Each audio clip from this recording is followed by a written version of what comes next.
അള്ളാഹുവിന്റെ കാരുണ്യം എങ്ങാനും നമ്മൾ അറിഞ്ഞിരുന്നുവെങ്കിൽ നമ്മൾ ഒരിക്കലും അവനോട് പാപമോചനം തേടുന്നത് ഒഴിവാക്കുകയില്ല.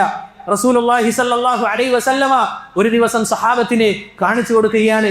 ഒരു ഉമ്മ തന്റെ മകനെ അന്വേഷിച്ചുകൊണ്ട് ഒരു യുദ്ധവേളയിൽ ഇങ്ങനെ നടക്കുകയാണ്. ഓരോ കുട്ടികളുടെ മുഖത്തേക്ക് നോക്കി ഇതെന്റെ മകനാണോ എന്ന് നോക്കി അവസാനം അവർക്ക് അവരുടെ മകനെ ലഭിക്കുകയാണ്. അവരുടെ മകനെ ലഭിച്ചപ്പോൾ തന്റെ മാറോട് ചേർത്തുകൊണ്ട് മുലയൂട്ടുകയാണ്.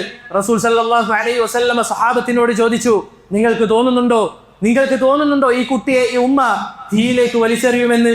സഹാബത്ത് പറഞ്ഞു, ഒരിക്കലുമില്ല, അവരങ്ങനെ ചിന്തിക്കുക പോലുമില്ല.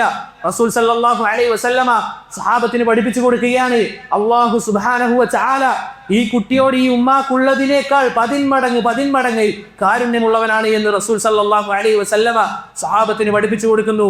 അതുകൊണ്ടാണ് സലഫുകളിൽ ചില ആളുകളോട് അവരോട് ചോദിക്കുകയാണ്, ഇതാ നിങ്ങൾക്ക് തെരഞ്ഞെടുക്കാനുള്ള ഒരവസരം വരികയാണ്. നിങ്ങളെ വിചാരണ ചെയ്യുന്നത് ഒരു ഭാഗത്താണെങ്കിൽ അല്ലാഹു സുബ്ഹാനഹു വ തആല, മറ്റൊരു ഭാഗത്ത് നിങ്ങളുടെ ഉമ്മയും ഉപ്പയുമാണെങ്കിൽ നിങ്ങൾ ഏതാണ് തിരഞ്ഞെടുക്കുക എന്ന് ചോദിക്കപ്പെട്ടപ്പോൾ അവർ പറഞ്ഞ കാര്യം എന്താണ്? അല്ലാഹു സുബ്ഹാനഹു വ തആല നമ്മളെ വിചാരണക്കെടുത്താൽ മതി എന്നുള്ളതാണ്. അതാണ് സഹോദരങ്ങളെ അല്ലാഹു സുബ്ഹാനഹു വ തആലയുടെ കാരുണ്യം. എന്നിട്ടും നമുക്ക് അല്ലാഹു സുബ്ഹാനഹു വ തആലയോട് നമ്മുടെ പാപങ്ങൾ ഏറ്റു പറയാൻ സാധിക്കുന്നില്ല എങ്കിൽ, അതുപോലെ നമ്മുടെ തിന്മകൾ എടുത്തു പറഞ്ഞ് നമ്മുടെ തെറ്റുകുറ്റങ്ങൾ എടുത്തു പറഞ്ഞ് അള്ളാഹുവോട് പാപമോചനം തേടാൻ സാധിക്കുന്നില്ല എങ്കിൽ നമ്മൾ മനസ്സിലാക്കണം, ഈ കാണുന്ന നരകത്തിലേക്കാണോ നമ്മുടെ പോക്ക് എന്നുള്ളത്. ഓരോരുത്തരും ചിന്തിക്കുക പ്രിയപ്പെട്ടവരെ, നമുക്ക് സമയം ഇനിയുമുണ്ട്. നമ്മൾ ഓരോരുത്തരും നമ്മുടെ മനസ്സിൽ കൊത്തിവെക്കുക, അള്ളാഹുലേക്ക് നമ്മൾ ഖേദിച്ച് മടങ്ങും.